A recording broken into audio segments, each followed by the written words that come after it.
Sir, balikan ko lang yung kay Zaldico, ano po.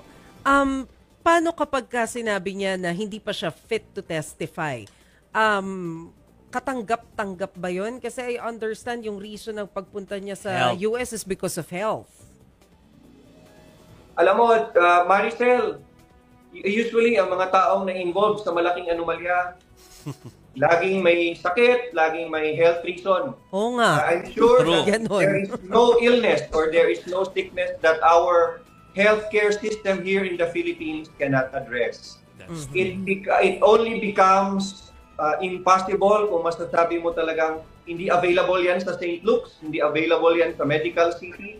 But ang hindi pag-uwi ay malaking sign na may iniiwasan ka. At kung totoong wala ka namang kasalanan, umuwi ka and clear your name and clear the House of Representatives. Let's help each other para maramdaman ng mga tao na may ginagawang tama ang Kongreso at kung totoong walang anomalya, kayang-kaya naman pala ipaliwanag bakit di gawin ng mga kinauukulan.